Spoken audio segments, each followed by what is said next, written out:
Huwag mong bigyan. Dahil 'pag tinough love mo yang mga yan, alam nilang, "Ay talaga kahit na anong hingi ko kay ate hindi ako bigyan, eh." Maghahanap na ibang paraan yan and hopefully doing that, then matututo sila na magsumikap. Pero huwag kayong maging guilty kasi, we all have the opportunity to improve our lives, you know?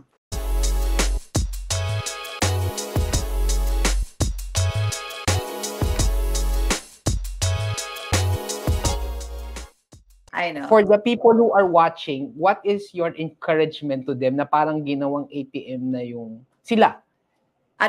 Sino encourage ko? Yung mga nag-iipon? Yung mga Yung nagtatrabaho? mga OFW na parang umasa na lahat yung buong angkan nila sa kanya or puro hingi na lang instead of them, kumbaga hindi na sila kinakausap para kamustahin pero para hingan lang ng padala. Kasi Don't nakakalungkot yun, masakit yun eh. masakit yan. Don't feel guilted, sometimes when you do yung tough love, siguro yung humingi sa kanila mahal din nila, eh. Baka pinsan nilang malapit sa kanila, pamangkin nila, whatever. Don't feel guilted and then practice tough love. Kasi sa tough love, 'pag hindi mo binigyan, then hahanap sila ng ibang paraan para makuha yung perang hinihingi nila sa'yo, 'di ba? Huwag mong bigyan. Dahil 'pag tinough love mo yang mga yan, alam nilang, "Ay talaga kahit na anong hingi ko kay ate hindi ako bigyan, eh." Maghahanap na ibang paraan yan and hopefully doing that, then matututo sila na magsumikap.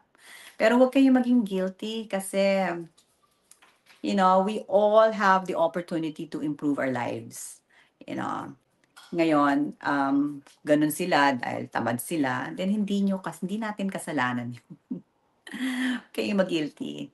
Give enough kung anong akala niyong magiging practical na ibigay na amount sa kanya. Pero you know when you're getting abused but don't let yourself be abused and don't feel guilty about it. So Ate G, paano naman, for example, yung they love their family so much, they are trying to set healthy boundaries of saying no, pero every time na gawin nila yon or at least i-attempt na bawasan yung padala or mag-no sa hingi, yung sinasabi ng family nila, binago ka na ng kayamanan mo, naging madamot ka na. I mean, they say toxic, manipulative words na nakakasakit. So parang nangyayari, minsan, nag-give in na, sige, para to preserve the harmony and peace. What practical advice can you give that for those na ganun yung pinagdadaanan nila? Na they want to have the firm boundaries, pero siguro baka personality nila or hindi lang nila talaga matanggihan yung pamilya nila. Ganun. Oo, mahirap din yun, no? Pero, I mean, at some point, we all know when people are just using us. And then, yung mga taong hindi makahindi, alam mo, love yourself first dahil, okay, mahal mo yung mga humihingi sa'yo, but you know very well na when you give an inch, they take a foot, you know? And so as you give, mas lalo pa silang hihingi ng hihingi, no? You just need to put a stop to it. I mean, you have to have that resolve. Mahirap gawin, pero you have to have that resolve to really say no. Ngayon, if it will mean na hindi ka na nila kakausapin dahil hindi mo sila binigyan, then maybe importante ka lang sa kanila dahil sa binibigay mo sa kanila dahil hindi dahil sa mahal kanila. So just realize that. Kasi you should be more important to them than the money you give. At iniisip din dapat nila na pinaghihirapan mo yung binibigay mo sa kanila, no? So, if you feel you're being abused and you're just being used, just learn how to say no. It will be difficult at the start, pero you'll also preserve you'll know how valuable you are. Huwag kang magpaabuso. We all have to have our own self-respect. Para namang pag okay ka lang na okay, nawawala na ikaw din ng respeto sa sarili mo kasi para bang kung naman, hinihingan ka lang pero nagpapadala ka lagi. parang give them an indication na alam ko ginagawa nyo. There is a limit to that.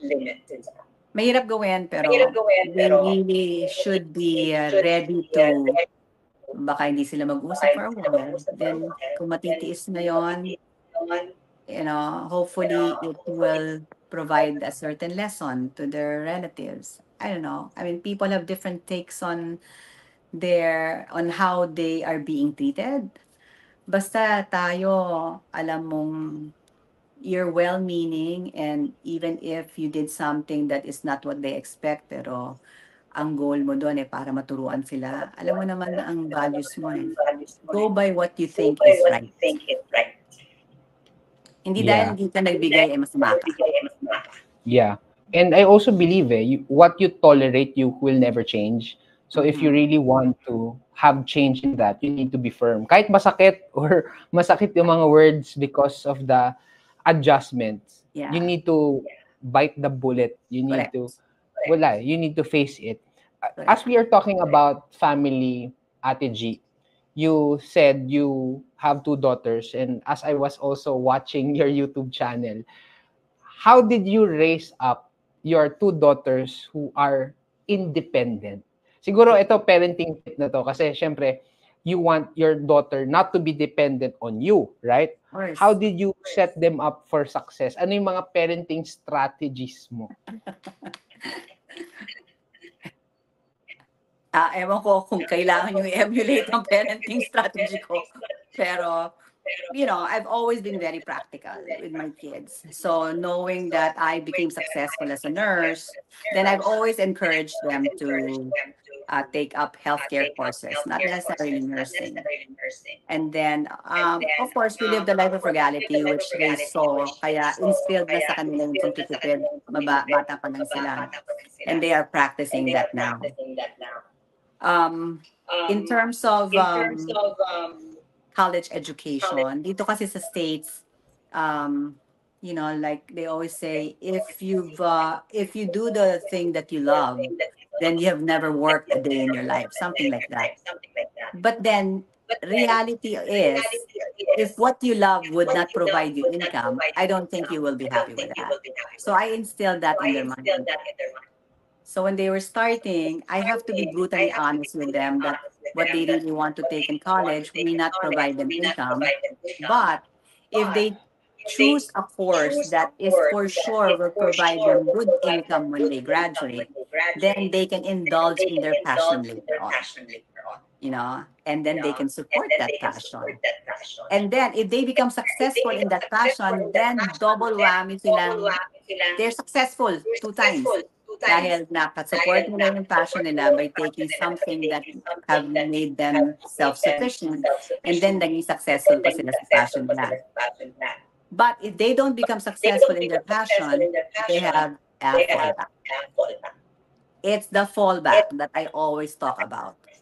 Medyo i-delay nyo yung inyong passion because you are young, there is time to do that.